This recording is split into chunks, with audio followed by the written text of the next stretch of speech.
That is just can't continue if we're going to have communities around the great country. So we're trying to work as House Republicans, and in some cases in a bipartisan fashion. We had legislation this week where we worked with Democrats on ways to hopefully recruit and retain officers. But what needs to happen is stop this taking money away from the police departments and stop this idea where you elect prosecutors who aren't going to put bad guys in jail, who aren't going to prosecute the laws that are on the books. And that's what we, I think, can be loud and clear as it is here, which is exactly what we wanted to happen. We had just, as you all know, you were there, we had just tremendous witnesses who spoke. And even though if you would like to say something, you just talk to that.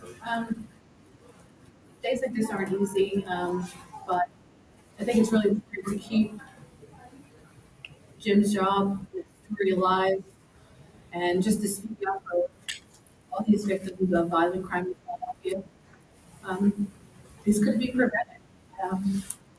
I closed my statement today by saying that Jim got up to protect the city from the bad guys, and that was it. And if everyone else did their job, prosecuted, and supposed to be, he could still do it today. It's along with many victims of violent crime in Philadelphia.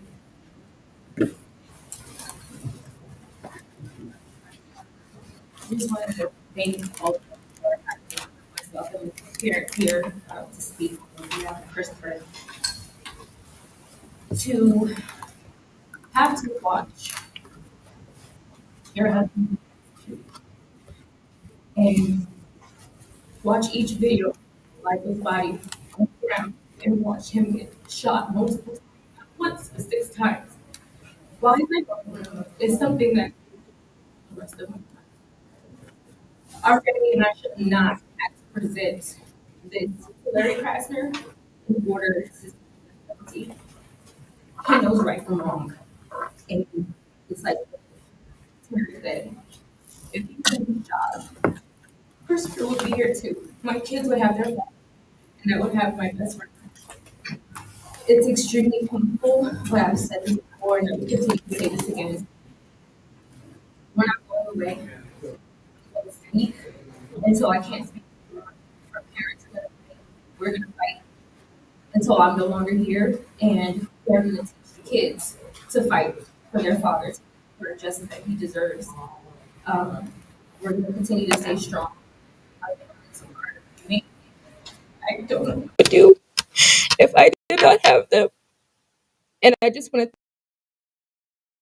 the police department from all over the world for their tremendous support. And I thank you all again for having us here. It's a fight, but we're fighters. We're not going anywhere. Thank you.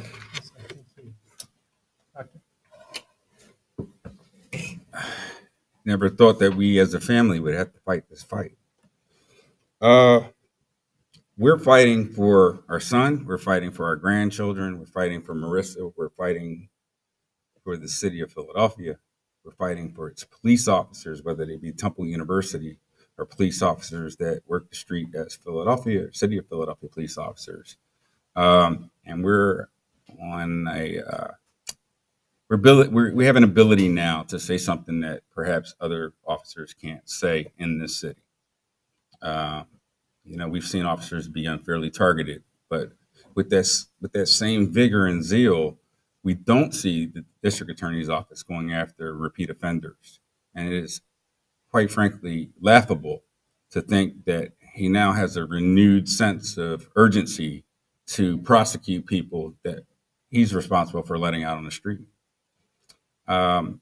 We're just taken aback by the fact that people are unaware, or appear to be unaware at least, of the community and what the community here feels. Now, politicians here will say, hey, he doesn't even live here anymore, right?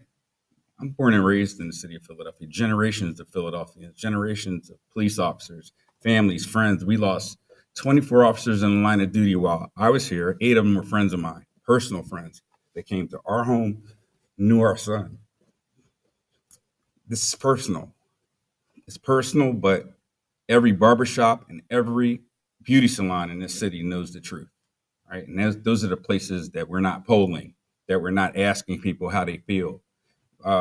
It's our district attorney and others in the city are fond of saying, hey, the stats look great.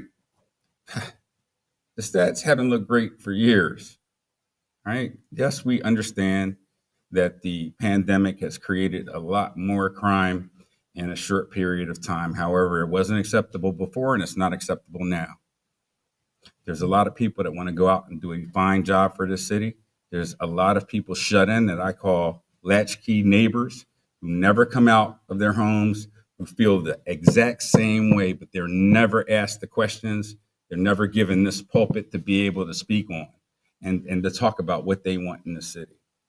And I challenge any one of the people that stepped up with Larry Krasner over the last day or so to defy this.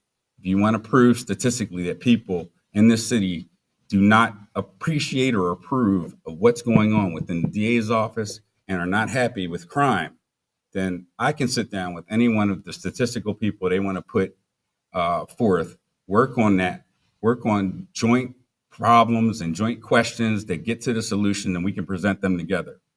This is not about being a Democrat or a Republican. It's about the truth. So let's get to the truth. But Krasner obviously has a problem with that because just yesterday, as I spoke of at the committee, he claimed that he had no knowledge of this up until about 2 days ago. In his words, he said a day ago. Well, we know that during our presentation to him on the 24th of April, that we made him aware of it, both verbally and in writing, and then sent another digital email to confirm it. So he was aware. I have a problem with someone that's responsible for enforcing the law in this city, getting in front of a news camera and misdirecting the audience, misdirecting the people who he claims put him in office. And I defy him to say I'm lying. Thank you, Mr. Jordan. And let me thank Mr. Jordan and the committee members, every part of the committee today that made this happen. The questions that they asked were poignant, and we appreciate the opportunity to bring this to the light of not only the city of Philadelphia, but the nation. Thank you, sir. Thank you. Go ahead, Mr. Thank you. So 2008, about 45 minutes ago, one of my sergeants in 2 Squad, Stephen Lisbinski, was murdered in the line of duty. I just thank God that his wife and family did not have to go through what these people were going through with this district attorney. He really is. He's a fraud. He's a menace to Philadelphia, and we really need to step up and get rid of him and hold him accountable for what he's done. Thank you, everybody. Appreciate it. Thank you. Chairman of the Crime Subcommittee, Mr. Biggs. And then we'll take a couple questions. Thank you. Thanks, Mr. Chairman. I thank the witnesses who came in today and testified. And this boils down to something rather simple. If you want to deter crime, you keep people who commit crime, you punish them, and you provide specific deterrence. So those individuals don't want to get back out and commit crime. And that in turn creates general deterrence, so the whole community can know that there will be a consequence if you violate the law and commit crime. And so Ms. O'Connor and her family, and the Fitzgeralds and their family, they were victims of a prosecutor who failed to do his duty. And he instead let people back out on the street that should not have been back out on the street. That's what chills an entire populace. It's what demoralizes the police. Well, that's the testimony that we had today, and it needs to change. And the most primary place that you change it is the people who are supposed to prosecute. In this instance, the district attorney, Larry Krasner. He probably needs to be changed right on out if he doesn't want to enforce the law and prosecute it. That, Mr. Chairman, thank you. Take a couple questions. Go here and then here. What's the practical impact you want this to have? Are you trying to get Larry Krasner to change his behavior, trying to convince people to vote him out? What do you want to see happen? We want less crime. We want less crime, and you got to talk about what's creating it. And we wanted to actually, frankly, give a platform to people who have been directly impacted by the crazy policies that are unfolding not only in Philadelphia, but in other cities around the country. Mr. John, why didn't you ask DA Krasner to come here today and answer some of the questions? DA Krasner can get in front of your cameras any day. In fact, he did it, 2 days ago. He has a forum anytime he wants. We wanted to give an opportunity to particularly the O'Connor family and the Fitzgerald family to tell their story and talk about what happens when you do the things that we've described and were talked about during the hearing. And frankly, why didn't the Democrats invite him? They're so proud of the progressive policies that he espouses and implements. Why didn't they invite him? That'd have been great. I have no problem cross-examining witnesses when they come in front of the committee. In fact, kind of look forward to it. So I don't know why the Democrats didn't invite him. Mr. Chairman, will there be any follow-up conversations with Larry Krasner? Will you be reaching out to him? I think there'll be follow-up conversations with people who want to change the kind of things that Mr. Krasner is doing. I think Mr. Krasner knows where House Republicans on the Judiciary Committee stand with the policies that he is implementing and following. Thank you all very much. Chairman, I'll catch you over here. Thank you.